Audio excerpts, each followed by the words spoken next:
Histoire H13 leçon 2. Donc dans cette leçon, on va voir la vie quotidienne, journalière de ces paysans qui ne sont pas toujours heureux. Voilà. La vie quotidienne du paysan se déroulait au rythme du soleil et des saisons. Bien sûr, pas d'électricité à l'époque. La journée de travail durait du lever au coucher du soleil et était beaucoup plus courte l'hiver, mais bien sûr beaucoup plus longue l'été. La veillée n'existait que durant cette saison, donc à l'hiver. Et ici, vous avez l'image de la veillée. Donc, on va faire chauffer du bois, enfin un feu. On va tous se mettre autour parce que forcément, il n'y a pas de télé. Donc, on oublie les téléphones portables, etc. Donc, la famille se réunissait autour du feu et les adultes racontaient des histoires qui se transmettaient de génération en génération. Et c'est comme ça que nous est arrivé les fabliaux du Moyen-Âge que nous sommes en train de lire. Donc ça, c'est d'après D. Deller, La vie au Moyen-Âge, Seuil, 1982. Ensuite, les paysans boivent de l'eau, mangent des pommes avec du pain brun, fait de seigle. Ils ne mangent pas de viande, sauf quelquefois un peu de lard, ou bien des tripes et la tête de la bête qu'ils tuent pour l'alimentation des nobles et marchands du pays. Donc, tripes, c'est les boyaux. Ils ne portent pas de laine, sauf une petite cotte. Donc c'est une sorte de tunique en laine quand il fait froid et ils peuvent porter ça. Sous leur vêtement de dessus, lequel est fait de toile grossière et appelé blouse. Leurs housseaux, les espèces de bottes ou de guêtres, donc qui vont les protéger quand ils vont être dans les champs, sont en toile pareille et ne dépassent pas les genoux où ils sont attachés par une jarretière. Les cuisses sont nues. Leurs femmes et leurs enfants vont pieds nus. Ils ne peuvent pas vivre d'une autre façon car les fermiers qui devaient payer chaque année un cens d'un écu pour leur tenure au seigneur paient maintenant en outre 5 écus au roi. Donc déjà qu'ils devaient un écu, donc le cens c'est un écu pour avoir le droit de cultiver leur champ, leur propre champ que le seigneur leur a passé. En plus maintenant, ils doivent payer au roi 5 écus supplémentaires chaque année pour que le seigneur aille le roi aille de l'argent. Donc ils doivent déjà 6 écus en tout. Et quand on est déjà très très pauvre comme eux, on n'a pas les moyens de s'acheter des chaussures ou quelque chose qui va y ressembler. Donc tout le monde est nu-pied, hormis le paysan qui est dans le champ, qui a donc ses housseaux qui vont être des toiles pour protéger ses jambes. Voilà. Ensuite, l'habitation. Donc, une maison paysanne vers l'an 1000, voilà ce que j'ai trouvé. Donc, charpente en clayonnage, avec au-dessus du chaume, qui va être posé, pas de tuiles, etc. Le torchis, c'est de la terre avec de la paille mélangée. Le soubassement qui est en pierre, qui va tenir la maison. Donc voilà, vous voyez que dans la maison, il n'y a pas grand-chose. Hein. Le foyer au milieu avec des bancs pour écouter quand ils avaient les moyens d'avoir ces bancs d'ailleurs. Et puis le grand lit en paille, hein, juste une paillasse, rien de plus. Absolument aucun meuble dans cette maison. Rien de rien, pas un évier super design, pas de four, rien. Donc voilà ce qu'ils ont, pas grand-chose. Les paysans, mais bon, ils sont à l'abri. Et pour eux, déjà, c'est beaucoup. Parce que dès qu'il y avait une guerre, c'était eux les premiers qui avaient la maison détruite. Donc déjà, ceux qui avaient une habitation en bonne et due forme, c'était déjà pas mal pour eux. En 1033, ils vont être touchés par une famine énorme. Donc les saisons devinrent si mauvaises que vous ne pouvez plus trouver un moment favorable pour ensemencer les champs. Donc on ne peut pas semer, forcément on ne peut pas récolter. Donc on ne peut pas ensemencer les champs et récolter la moisson, surtout à cause des eaux dont la terre est inondée. Il a tellement plu que tout étant inondé, on n'a plus de récolte. On essaie de fuir la mort en déracinant les arbres dans les forêts, en arrachant les herbes des vallées. Beaucoup de gens pétrissaient avec ce qui leur restait de farine ou de son, une terre blanche pareille à l'argile, et on faisait des pains. Donc vous imaginez quand même à l'époque, on va commencer à manger une sorte de terre qui fait le pain, donc c'est quand même pas terrible. Ces malheureux avaient la figure blême et décharnée, la peau tendue et gonflée. Blême, ça veut dire toute blanche. Hein. Il y avait trop de morts pour qu'on puisse songer à les ensevelir. Le monde, pour la punition des péchés des hommes, fut la proie de ce fléau désastreux pendant 3 ans. Donc durant 3 ans, la famine va les toucher. La population va mourir énormément. Et donc c'est d'après Erglaver, les chroniques du XIe siècle, la famine dans les 5 livres de son histoire. On essayait de fuir la mort en déracinant les arbres dans les forêts, en arrachant l'herbe dans les vallées. Mais tout cela ne servait à rien. On vit alors, grâce aux tortures de la faim, reparaître ces atrocités si rares dans l'histoire. On vit les hommes se jeter sur la chair humaine. Beaucoup de gens pétrissaient avec ce qu'il leur restait de farine ou de son, une terre blanche pareille de l'argile, et on faisait des pains pour apaiser les tortures de la faim. Ces malheureux avaient la figure blême et décharnée.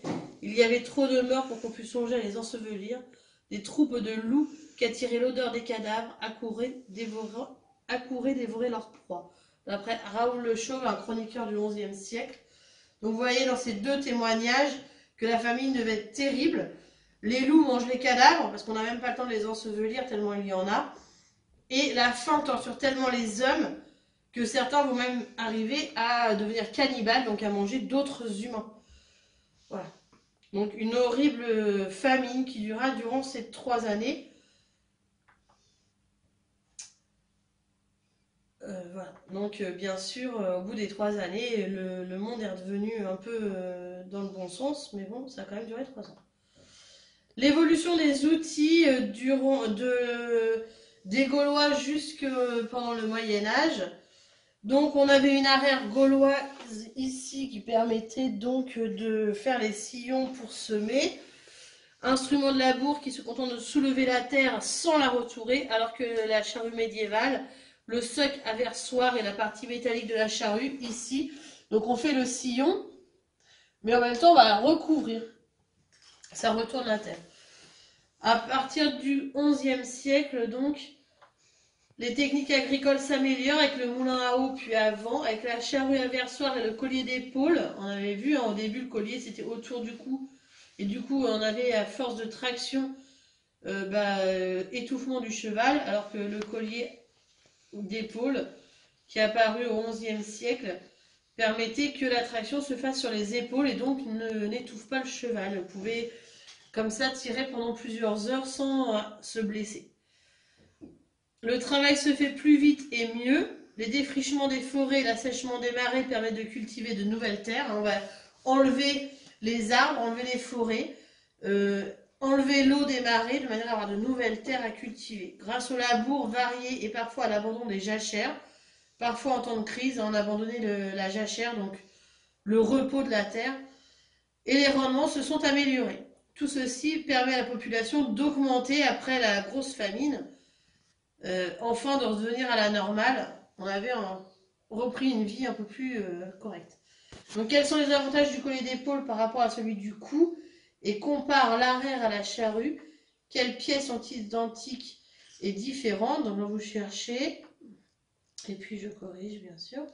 Le collier d'épaule ne tire pas sur la trachée, du cheval, et lui procure donc plus de force, puisque maintenant la traction elle se fait sur l'omoplate, sur les épaules. L'arrière ne retourne pas le sol, elle le soulève, et après la charrue retourne le sol, ce qui permet de renouveler la terre pour les semis à venir, et donc un rendement plus efficace. Donc ici vous avez ce petit exercice sur votre feuille. Colorie la faucille en jaune, fléau en marron. Donne un titre à chacun des dessins. Et le dernier, c'est colorie le château en gris, la charrue en marron, la herse en vert et le collier d'épaule en orange. Donc vous faites ça sur votre feuille. Et bien sûr, moi je corrige. Donc, le battage du blé avec le fléau, la coupe du blé avec les faucilles.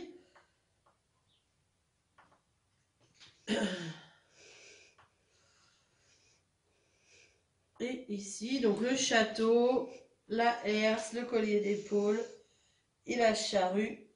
Voilà ce qu'on vous demandait. Voilà.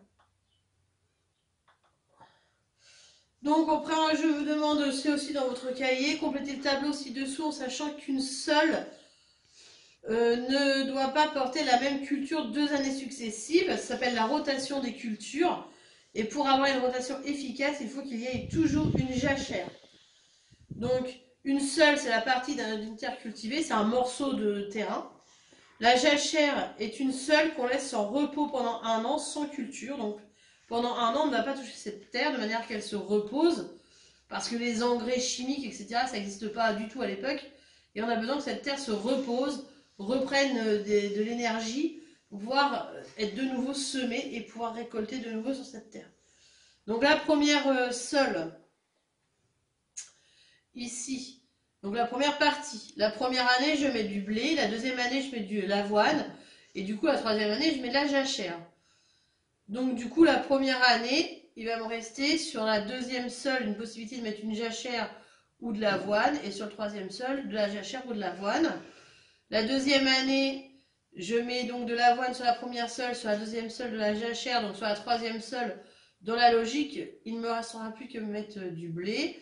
Et la troisième année, jachère, avoine, et ici on restera le blé.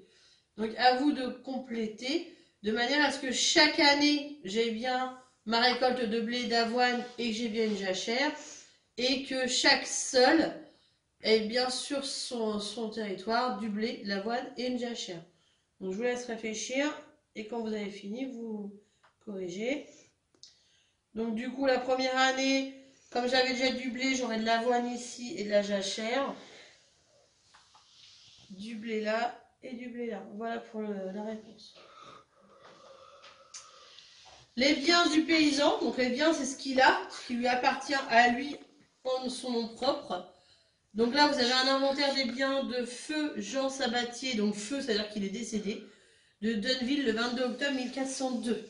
Donc voilà ce qu'il a. Donc c'est fin du Moyen-Âge. Hein. Le patrimoine de ce paysan pouvait représenter 8 hectares en 14 parcelles, puisque c'est un vilain.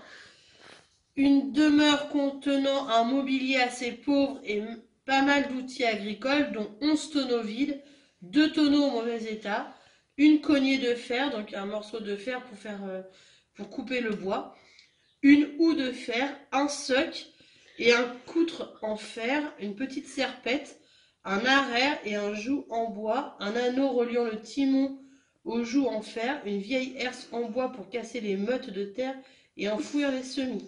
C'est les archives départementales de la Haute-Garonne, doc photographique numéro 6007-1973. Donc vous voyez que ce paysan, on est pourtant à la fin du Moyen-Âge, donc là on devrait avoir un peu plus de choses, et bien on n'en a pas grand-chose du tout. Cela dit, c'est déjà un paysan riche. Il a 8 hectares en 14 parcelles, donc c'est déjà pas mal. Et du coup, c'est un vilain, hein, pas un cerf. Donc voilà pour la vie quotidienne, la leçon 2. Transformation des campagnes du 11e au 13e siècle. Dans sa vie quotidienne, donc, les paysans habitent en village autour du château, dans des clairières entourées de forêts. La vie des hommes et des femmes est pénible, car les redevances sont lourdes et la production est faible. L'alimentation est à base de pain noir, de bouillie de farine, de viande de porc, de haricots, de fèves, de choux, d'oignons, de carottes et de pommes. On boit de la cervoise, qui est la bière, et surtout du vin. On obtient des nouvelles techniques, et heureusement, à partir du XIe siècle, les techniques agricoles s'améliorent. Avec le moulin à eau puis à vent, avec la charrue à versoir et le collier d'épaule, le travail se fait plus vite et mieux. Les défrichements de forêts et l'assèchement des marais permettent de cultiver de nouvelles terres. Grâce aux labours variés et parfois à l'abandon de jachères, les rendements sont améliorés. Tout ceci permet à la population d'augmenter. Toutefois, au début du XIVe siècle, il n'y a plus de terres à défricher et les famines reviennent, puisque la population a augmenté, mais les terres ne pouvant plus augmenter pour nourrir tout le monde, eh bien on revient aux famines du début du Moyen-Âge. Voilà, merci.